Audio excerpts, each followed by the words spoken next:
Y por supuesto la música es buena cuando es buena. Ahora, ¿cuál es la música buena? La buena.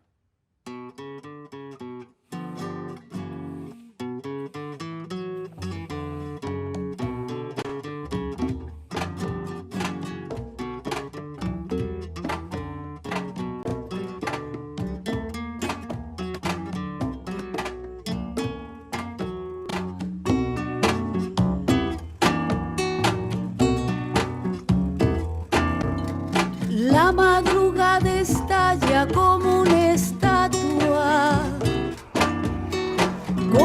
estatua de alas que se dispersan por la ciudad. Y el mediodía canta campana de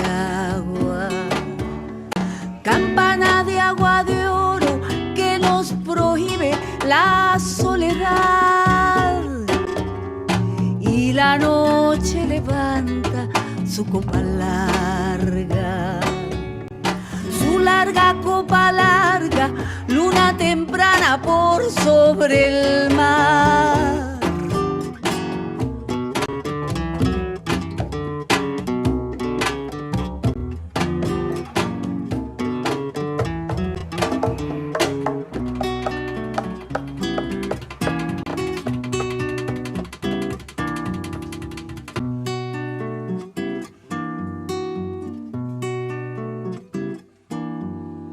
Pero para María no hay madrugada, pero para María no hay mediodía,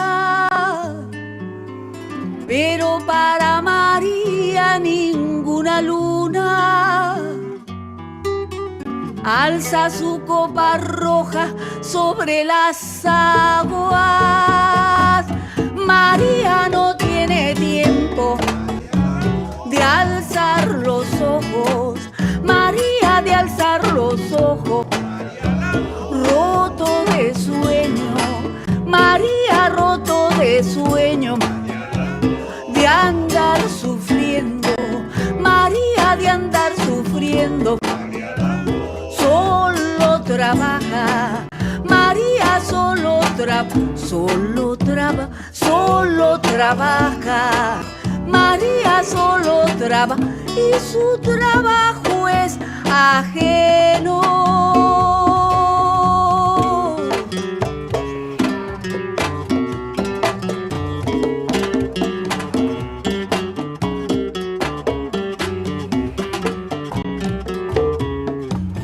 María Lando, María Lando, María Lando, María Lando solo trabaja, solo trabaja, solo trabaja, solo trabaja y su trabajo es ajeno.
Good morning. I'm Judith Jenya, a member of the Fellowship's Sunday Service Committee. I'd like to welcome all of you today joining us, wherever you are, whatever your beliefs, whoever you love. You are welcome here with us today. We invite you to look in today's order of service for announcements of activities and membership information. And you can go to our website at uufsma.org, and you will find there a link to today's order of service, a link to easily sign into our Zoom service, or how to donate to our fellowship, or link to our YouTube channel with recording of today's and previous Sunday services. Please share our website with your family and friends too. Today we are celebrating community and the creation of a beloved community with our speaker, Cate Poe. Our breakout discussions after the services are a great place to reflect on today's message with old and new friends. Just stay connected after the postlude music ends and you'll be randomly assigned to a room. If only one or two people show up in your room, sit tight for a minute and you'll be moved to a larger group. Near the end of the service, we will post a question to kick off your discussion today. If you're a new visitor, we invite you to delay accepting your breakout room assignment so our minister and membership team can chat with you for a few minutes in our main room. And now we're going to have a COVID update with Dr. Bonney McDowell. Good morning. I'm Bonney McDowell, a member of the Fellowships Board and of our COVID-19 Task Force, a group of medical professionals and care team members with expertise we hope will be helpful for you during this pandemic. Another really smooth vaccination event happened in San Miguel this week. Congratulations to all those who helped. Our own Kate Greenaway, our friends Joey and Jessica from COVID-19 SMA, and the many volunteers and contributors they put together. Muchas gracias a todos. In the interest of keeping our perspective about COVID, here are a few statistics. In the US, 60% of the population has had at least one dose, and almost 40% are fully vaccinated. It varies by location. It's much higher in New England and much lower in parts of the South and the West. In Canada, half have gotten at least one dose, but only 4% are fully protected. A different strategy they use to get at least some protection to more people quickly. Mexico, unfortunately, is way behind. Only 13% have had at least one dose and 9% fully vaccinated. I imagine most of us here today are fully vaccinated or have had one dose. We feel much safer now, but remember, we are a bubble in a sea of unvaccinated neighbors. We are quite safe with our vaccinated friends, but the unvaccinated folks are still at risk of infection and very serious illness. They need to protect themselves with all the standard precautions. Do we pose any danger to them? Well, no vaccine is ever 100% effective, so we can still catch COVID. Most likely, it will be mild or even without symptoms. Could we spread it to our unvaccinated neighbors, or waiters, or taxi drivers, or household helpers? Probably yes. Scientists are still studying this, but it seems possible. So what should we do? We each need to consider carefully how much risk we ourselves will take and how we might help protect the unvaccinated folks around us. For example, if you're vaccinated and want to hang out with an unvaccinated friend, would it be safer for your friend if you kept your mask on too?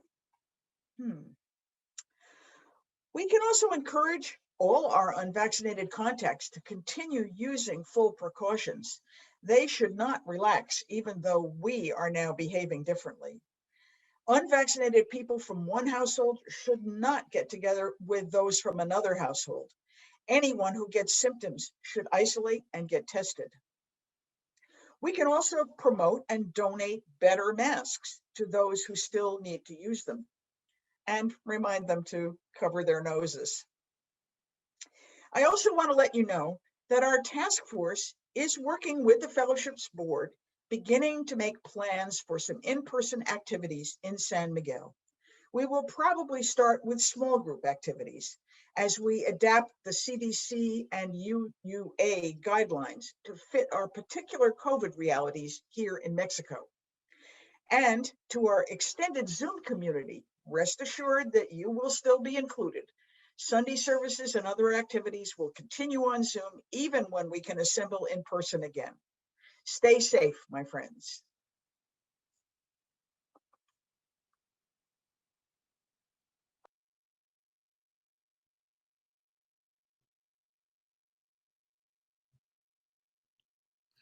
Good morning.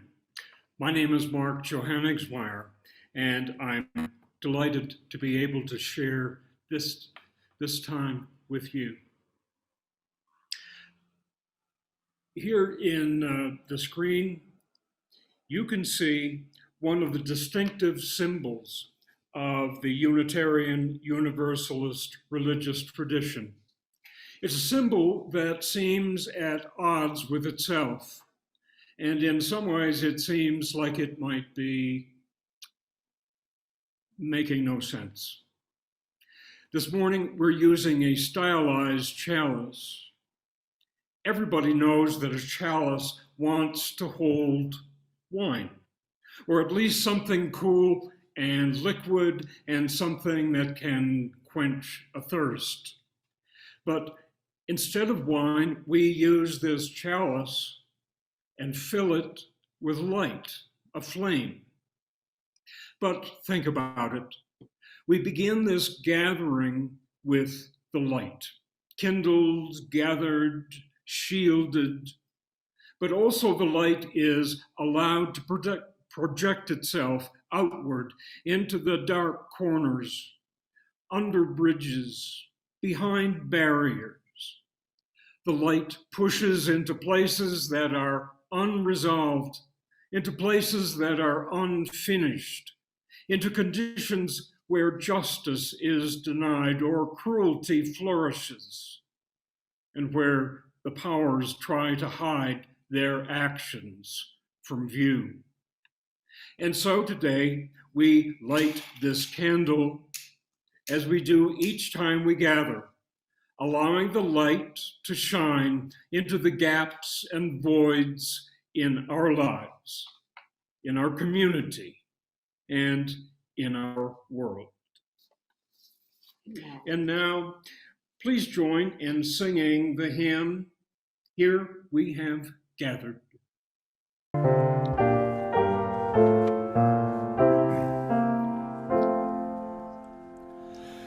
Here we have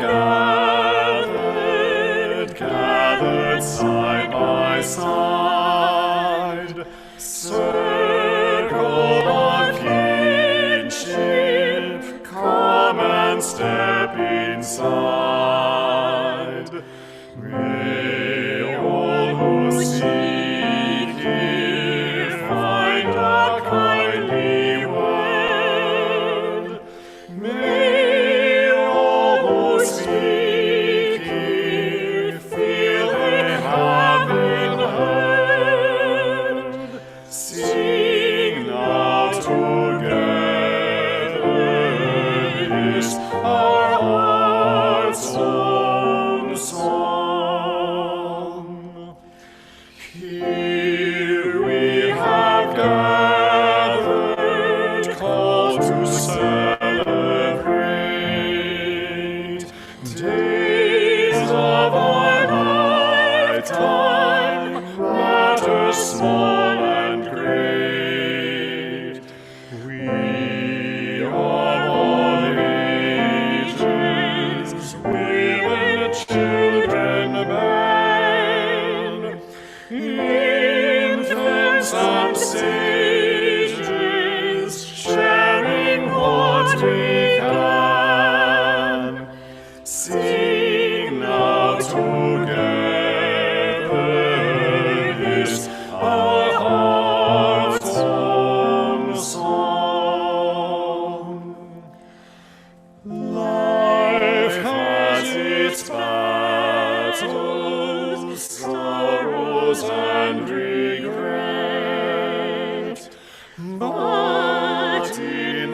shadows, let us not forget. We who now gather know each other's pain. Kindness can heal us as we give, we gain. Sing now in friendship this our heart's own song.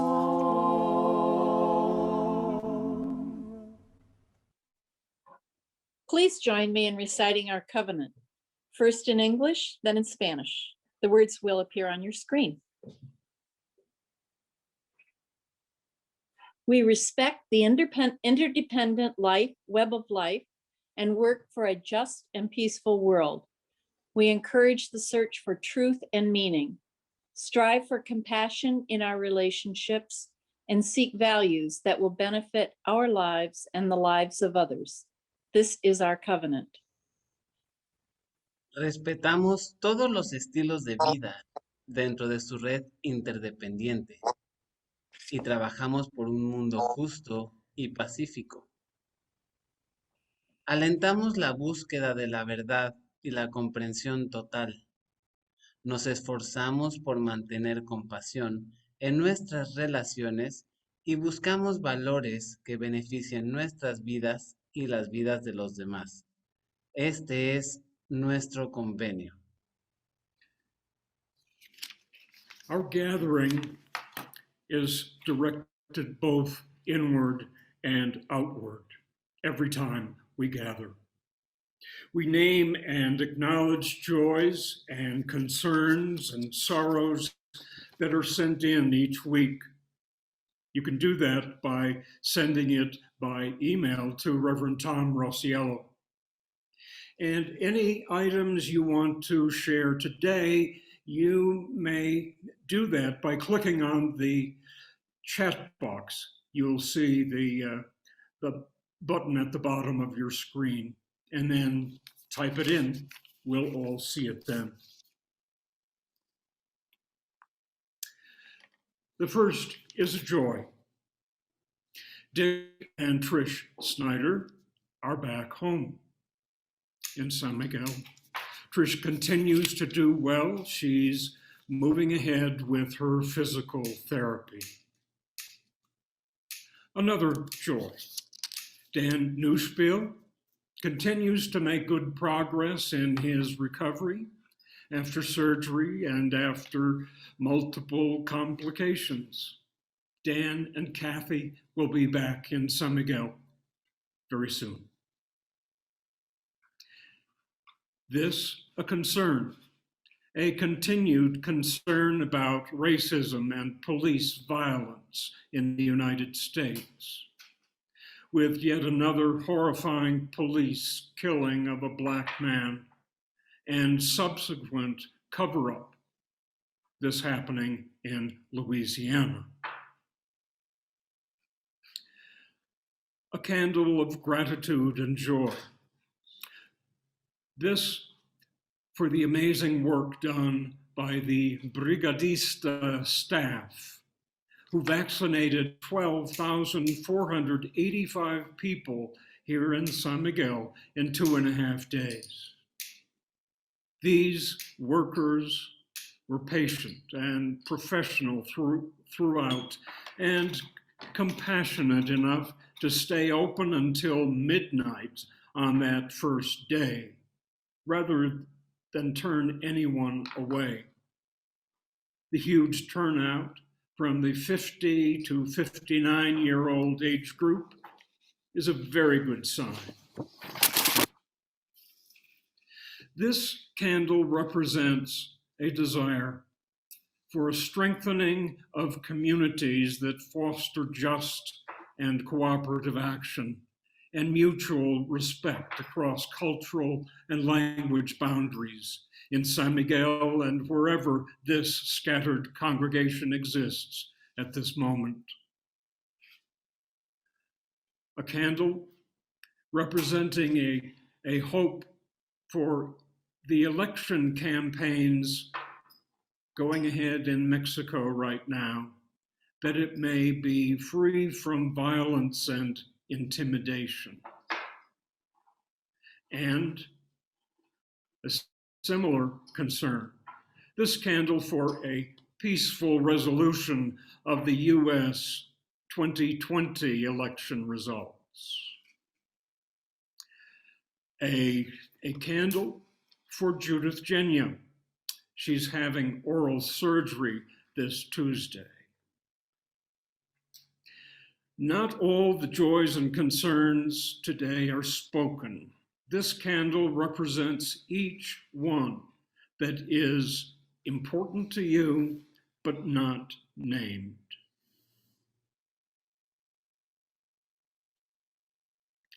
And now, back to Christie with information about ways in which we can share our gifts.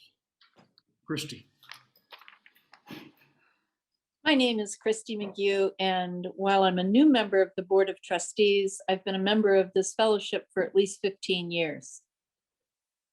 What originally attracted me to this group continues to this day. You literally put your money where your mouths are by contributing at least half of the money received back into the San Miguel community.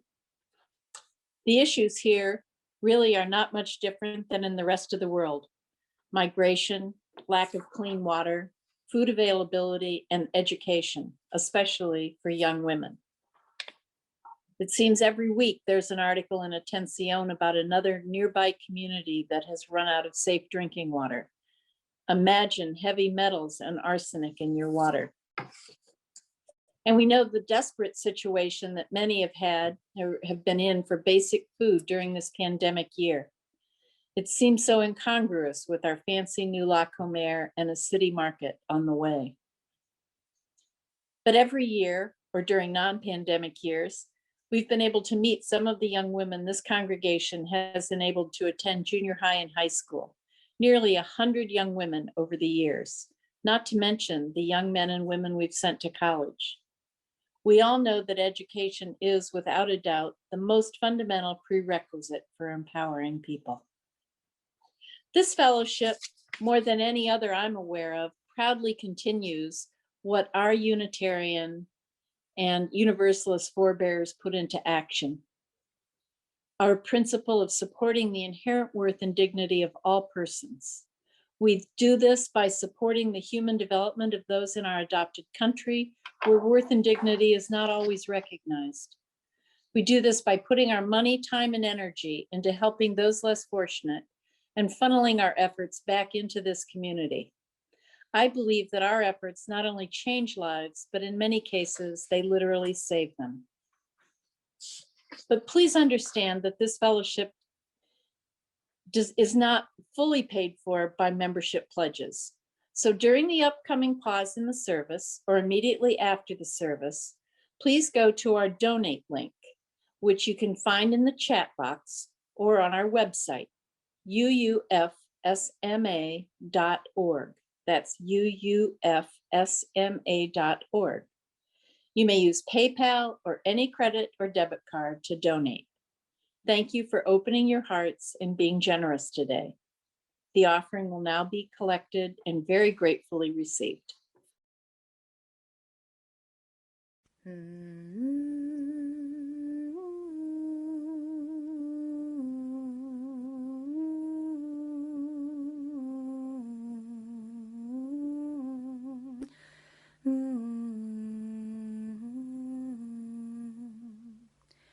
From you I receive, to you I give.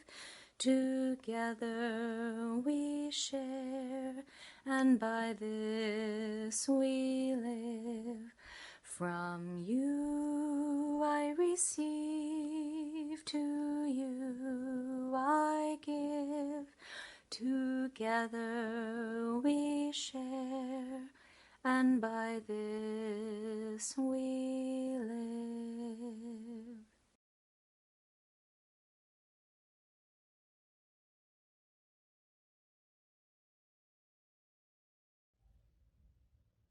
Our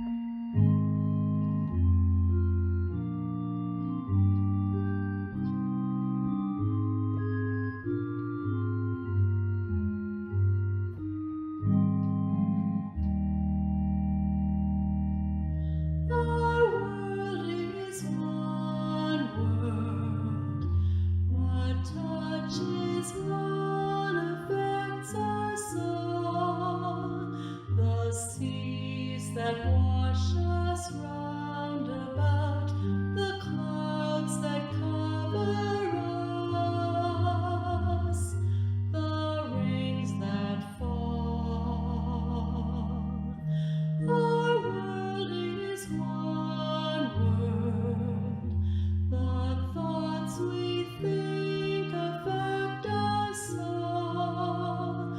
The way we build our attitudes, with love or hate we make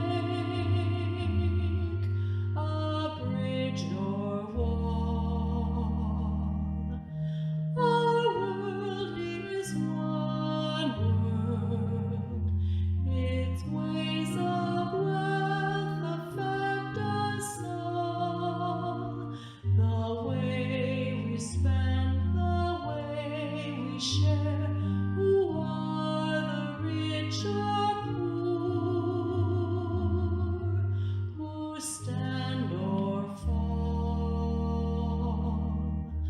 Our world is one world, just like a ship that bears us all, where fear and greed make many holes, but where our hearts can hear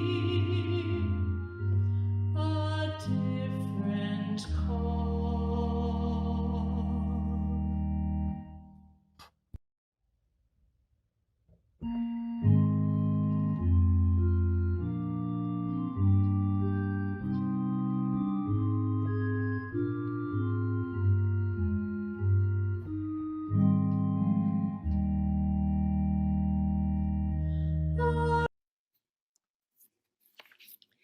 Today, we are privileged to hear words and stories from Cate Poe. Cate is a connector, communicator, writer, photographer, world traveler, longtime community and labor organizer, avid social justice junkie, and ally. She grew up in El Paso, Texas, on the US-Mexican border in a bicultural, bilingual environment. She became a professional community organizer at age 23 at the grassroots level, working first with Acorn and then helping to create rights for a wide variety of workers. And she was a state director for the AFL-CIO. She also worked to organize congregations and much more over 35 years. Most importantly for today, Cate's work with others, particularly here in San Miguel, embodies what the Reverend Martin Luther King described as a beloved community. She helps to ensure that everyone is treated with dignity, respect, and equality. This is one of our UU goals, and Cate and her Mexican colleagues in Por Amor a la Guadaloupe continue to create just that in their neighborhood.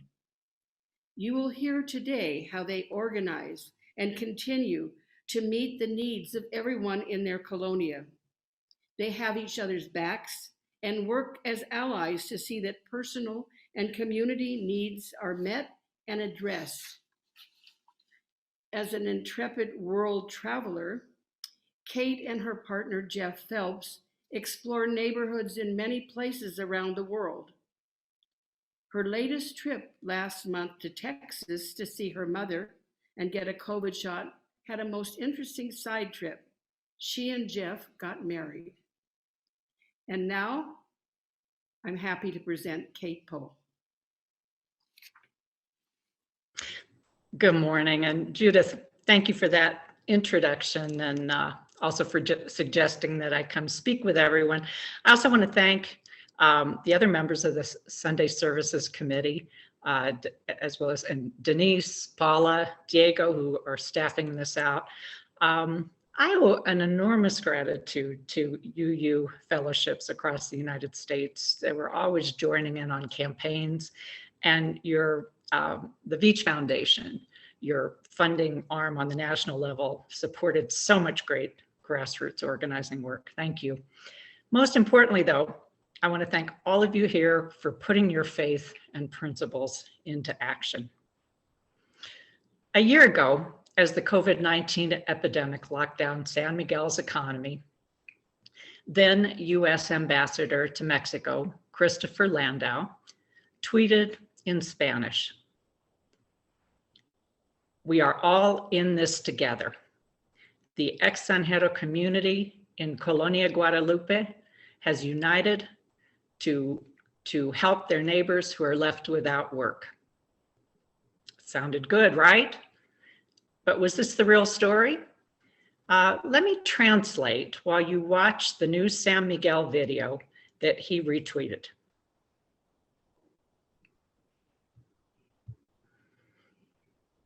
We got that going? Hello, Diego. I'm missing that right now, but perhaps, okay, here we go. In Colonia Guadaloupe, something good is happening. Since the beginning of the pandemic, hundreds of neighbors have been left without work.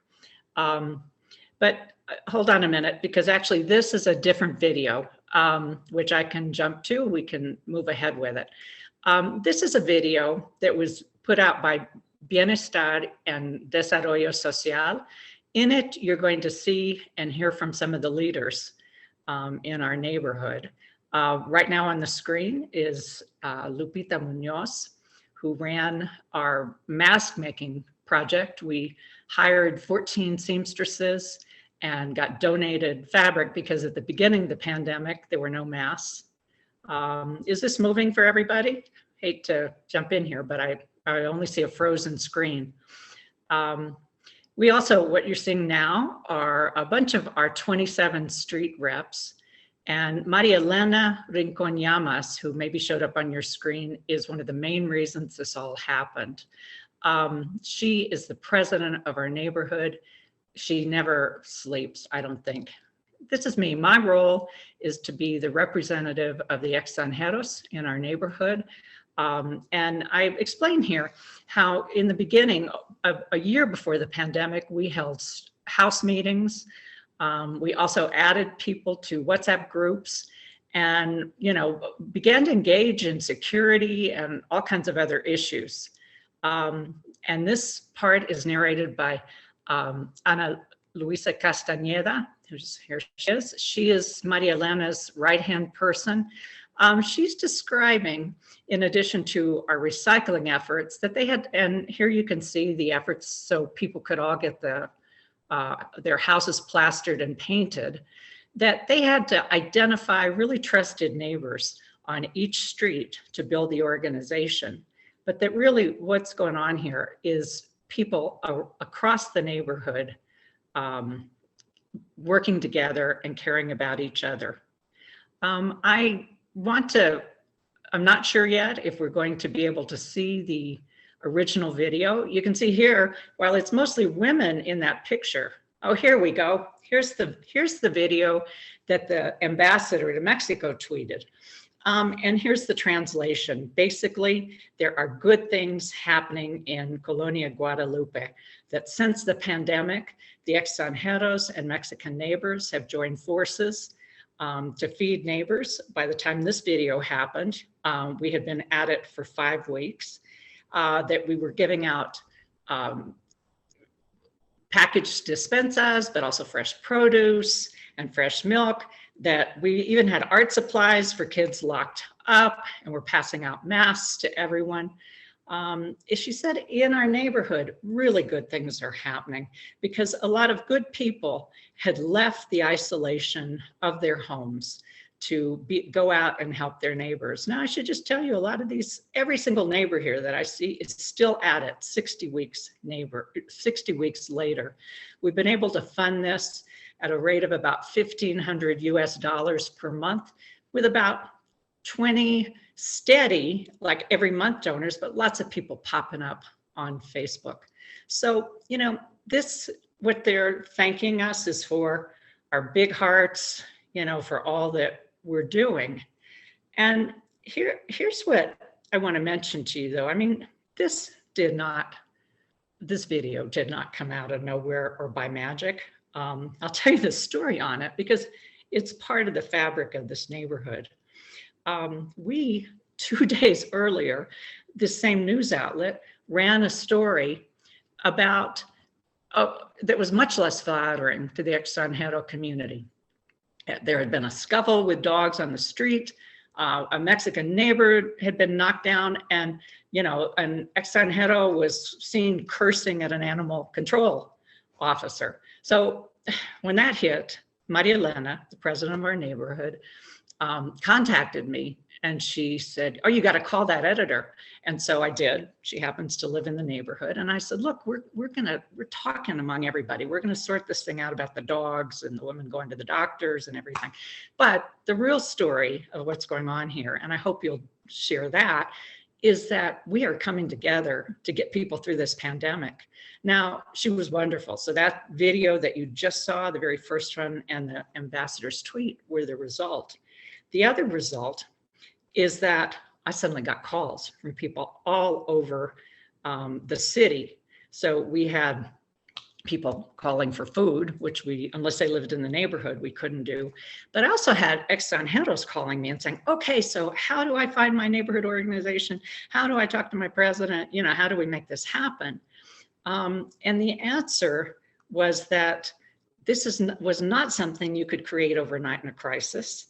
As you could see from the first video that happened, you know, there's a lot of connections and relationship building that have been going on here for over a year as we work together on getting street lights fixed, you know, all the classic community organizing things, or on, you know, helping somebody with security or somebody's roof who fell in a storm. So for me to tell them they could suddenly reproduce what we were doing when everyone was on lockdown was going to be a very, it's going to be a big stretch.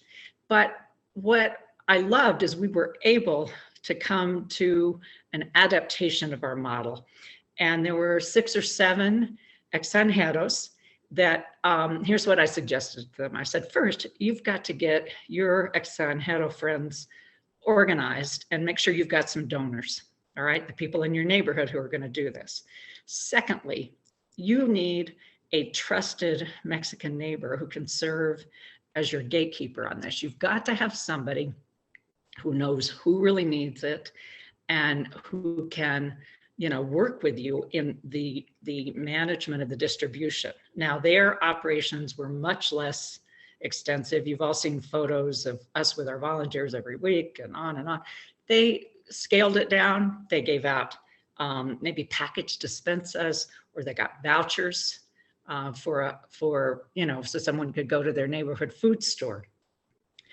But, you know, and I know all of you have seen there were also massive, heroic citywide efforts to feed people. You know, my favorite was Guadaloupe Alvarez, who spoke with you, and Mirna Montes. They were feeding several thousand people a week. And that to me was incredible. You know, we also had long-standing NGOs, people like Feed the Hungry, you know, who even though they didn't have their base of volunteers, it wasn't safe. They were out there going through schools. And Corazones Unidos was an umbrella that got some food to all the grassroots groups. But I'm always looking for ways to highlight these folks because they were heroic in this. I'm just going to mention their names and their neighborhoods. But Shannon Schaefer teamed up with Sonia Arizas of Ed Caminos in San Rafael Independencia. Lori Green and her husband Ben and Joyce Barnett were up in Colonia, Morelos. Michelle Mangan and Jesus Morales in San Rafael. Joyce Labatura, her husband Brad, and Patricia Shackey in Ojos de Agua, Sharon Bates in Santa Cecilia, Wendy Bichelle with Sylvia Palacios in Guadiana. I mean, these ones, and these are just the people I was most in touch with. They fed almost 180 families for much of the year. And these are just the folks I know. But so we're getting through the pandemic, hopefully. And I'm not, looking to show you how to replicate what we've done, because it's a lot of work. And it has, very special characteristics in our neighborhood, but most pointedly, a Mexican organization that welcomed extranjeros in and knew we had to be part of this, to build our neighborhood. But so we are not an NGO or a social service provider. We only focus on one neighborhood, which has a huge multiplier effect. One person gets involved and they know someone else, and it all adds up in a geographic area. And people are often very confused about this. I'm not the founder, I'm not the director or the president. I may be more visible to all of you because I am the English speaking community representative, and a lot of my work is to make sure what the Mexican neighbors are doing gets translated and that we can figure out ways to get everybody else involved. Everything we do in our neighborhood pretty much is in Spanish. I mean, that's just the reality of it. There are two other members of the core street reps, Sue Mathias and Lila Licea, who speak both Spanish and English. But there's a lot of work troubleshooting and engaging and trying to figure out what shows up from one location and how to translate that. Because not only do we have class and culture and language divides, but we communicate on different media. Almost none of the Mexican neighbors here have email accounts. They're not on Facebook, though some are starting to get involved in that because we have a Facebook group. They communicate on WhatsApp, and that's where we have to go to communicate. There's no point in sharing large text. Most people just talk into their phone, and they also will do 2 or 3 lines because, frankly, I'd say the majority of my neighbors are not comfortable writing or reading. That's just how it is. So I hope you're seeing how this is pretty different from a lot of the ways that most foreigners engage here. And I have real advantages with language, with growing up on the border, with organizing. But I want to tell you, I'm not doing this as some kind of volunteer or charity type. Sure, I get joy out of helping people and all that, but it's just not what motivates me most deeply. I do this because I don't want to be a powerless outsider in a country where I'm going to spend the rest of my life. I want to know how things work. I want to be able to get things done, and that means organizing with my neighbors, and they take the lead. I want real friends. I want to know that just like I back people up to the extent of my resources and my abilities, that they're going to do the same for me. And sometimes I insist on it. And a bigger thing is I'm fascinated by Mexico, and I want to learn new things here.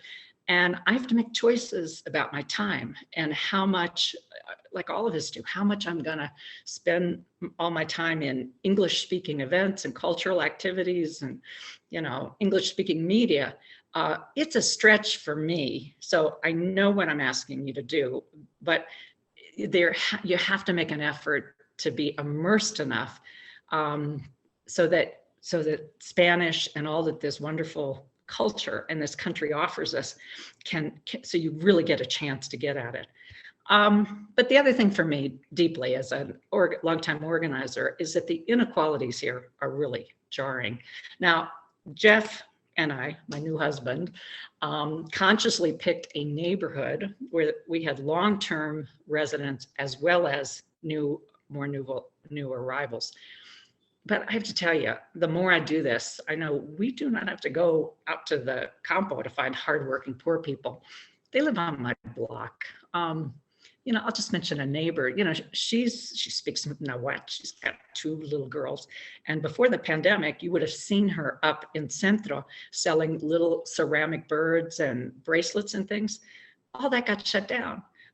You know, sometimes I find it unfathomable that she has to search for an apartment, a room for the 3 of them that's only 800 pesos a month. But that's the reality. And she does that because she sells tamales. My street is full of hardworking people, but they lived paycheck to paycheck. That's part of why the song Maria Lando has so much meaning to me. You know, people who work all the time and hardly get a chance to appreciate the dawn. And like a song we'll come to, Somos el Barco, the work we do in Colonia Guadaloupe is not about helping some anonymous poor people. We are up close and personal because we are in the same boat. Whatever happens in this community, whether it's protecting, you know, us from COVID or making sure the local stores take the right measures or, you know, dealing with crime, that affects every one of us, no matter how much money we make. So preparing for this talk, I reached out to an author, and you may know, and this is Judith Jill. She's author of The View from Casa Chapitos, and it's a really good book, a memoir, but it's about the challenges of building cross-cultural friendships and what she calls the good and the bad and the ugly. We talked about how foreigners and Mexicans often here live parallel lives, parallel universes where there's not a lot of interactions. I mean, we may say hello to each other in the street, but when we think about, but we don't spend time in each other's houses, right? Or maybe the Mexicans that we mainly know are our employers or people who sell us things. So whenever Judith goes to the literary festival here, she says people are always amazed and they say, so how do you make real Mexican friendships? How do you make those relationships work? So she tells them 2 things. Now, one of them is, she says, you've got to learn Spanish, but you also have to drop the assumptions. And I get that it's tough to learn Spanish. I'm struggle with it. And it puts me especially in awe of friends of mine like Renee and Waylon. You've probably seen his walks around town. He calls them the fat bastard walks. Well, he got here from North Dakota with no Spanish, and he and Renee, for 8 months before the pandemic, decided not to spend their time in English-speaking events or hang out with English speakers for the most part. They dug in to learn Spanish and to have Mexicans over that they could speak with all the time. I'm also in awe of Susan and Randy Toole. They got here in November, a year ago, and they volunteered every week in May. They are studying Spanish, but more than that, they are really building relationships with the neighbors that they meet through this. The number 2 that Judith mentions is dropping your judgments and opinions. She has to practice what Buddhists call beginner's mind and stop telling people how to do things, even on things that are really important to you, because you have to earn people's respect. You got to pay some dues, and you have to hold your tongue and only weigh in when someone might actually listen. Let me add a 3rd one though, because I've thought about it a lot. You've got to have some shared ongoing experience with people so you can get to know each other. You got to have a bridge. Judith's bridge was her children interacting with Mexican kids and their families on a callejon so narrow you can't even get a car through. My friend Susan Knight York, she's a food blogger. Hers is a different approach, but she has been there with a community of restaurant chefs throughout COVID. She knew them before, but during COVID, they really had to work at adapting so they could survive the pandemic and their businesses would last. She tells me she could not have survived the pandemic without her Mexican friends. Now my bridge and that of English speakers in my neighborhood has been Por Amor a la Guadalupe because, you know, I didn't know all that many people before I got involved with this organization. But I see it on a daily basis what this means to our neighbors. Mike and Manuel lived down the block from each other for more than 10 years, but they never became friends till Mike came to our despensa in Juan Manuel's carport and discovered that they both are crazy about motorcycles. I mean, now I just see them hanging out together. This week, my neighbor Maricela, who also volunteers on all this, she's a street rep, said to me she had never known before she was doing this that there were so many English-speaking single women living in Colonia Guadaloupe. And she said, so how are they going to do this in the years ahead if they don't have the help of their Mexican neighbors? I mean, I know Maricela will help us all figure this out. So yes, there are over 100 people who donate to keep the families in our neighborhood fed, 40 plus volunteers beyond the street reps who help out. But I have to tell you, we all get so much more than we give by being allies. I mean, ask Carol Patrick. She brought down several hundred hand knitted scarves and hats from Canada. And she's there every week and she knows all the kids and all their families, right? Jan Pogue, she organized 3 King's Day toys. Iman Bloom puts together packages of crayons and paper. And this is not, I mean, she's sitting right there with them and making sure that they turn in the pictures they draw. Not to mention, I mean, the neighbors who get the Spencers, they don't have anything. And they show up and give everybody presents and food and little art things. And please forgive me if I left out your name. There's so many incredible stories like this, and you're all, each one of you, deep in my heart. So what does it mean to become an ally in Colonia Guadaloupe or wherever you are? It means sometimes you back people up, sometimes they back you up, but mostly that we are all in this together. It means everyone pitches in how they can, that those of us from the more privileged foreign community don't dominate. A lot of times we're not even going to be listened to. We just kind of have to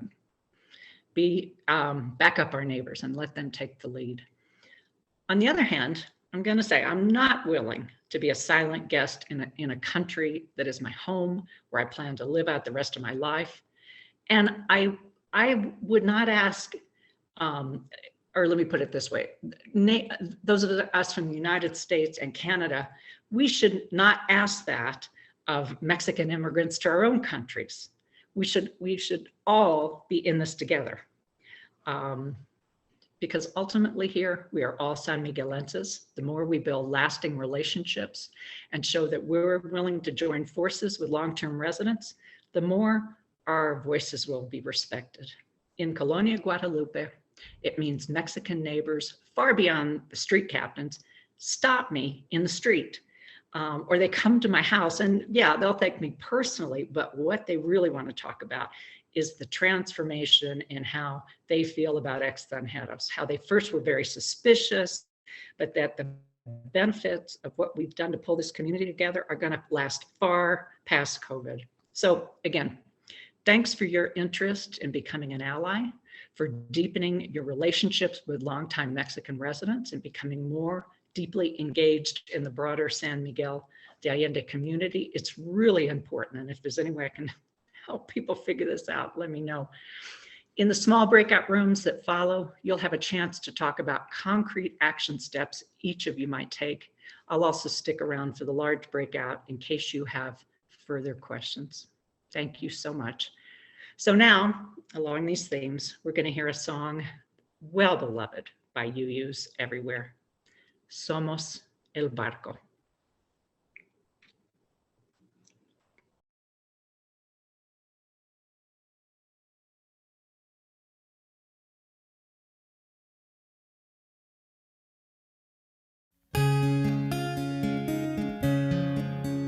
El arroyo le canta al río, el río le canta al mar. Y el mar le canta al barco que lejos nos va a llevar. The stream sings into the river sings into the sea sings into the boat that carries you and me. Somos el barco, somos el mar, yo navego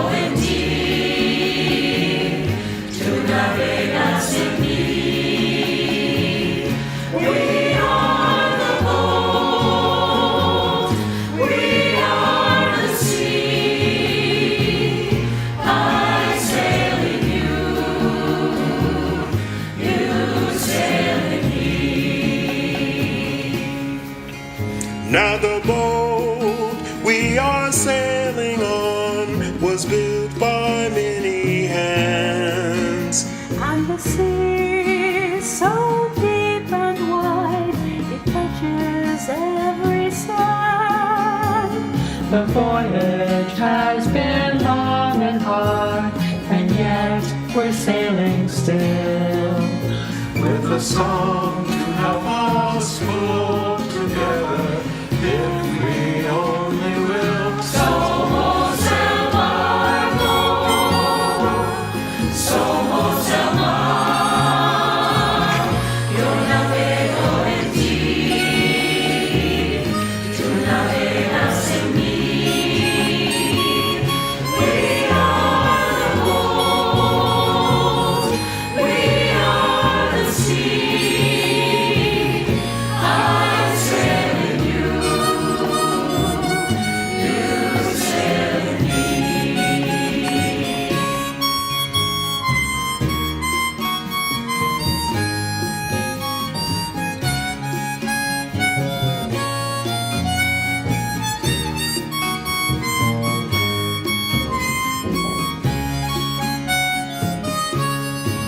So in our boats, we raise the sails to face the winds once more.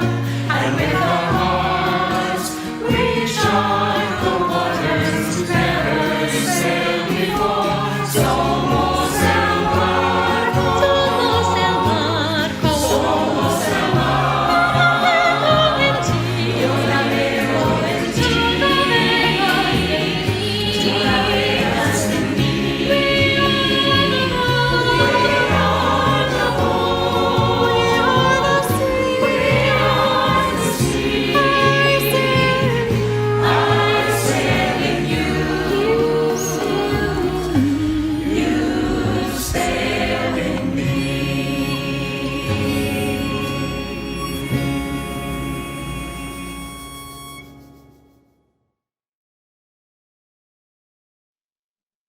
And now for our closing words, I'm turning to two beloved women that we all know about. The first one is Helen Keller, who wrote, "Alone we can do so little, together we can do so much." And finally, the words of Coretta Scott King, "The greatness of a community is most accurately measured by the actions of its members." We're going to extinguish now the chalice of light, but not the light that we have within us and carry forth into this world. So we will now end our service with a beloved favorite song, "Lean on Me."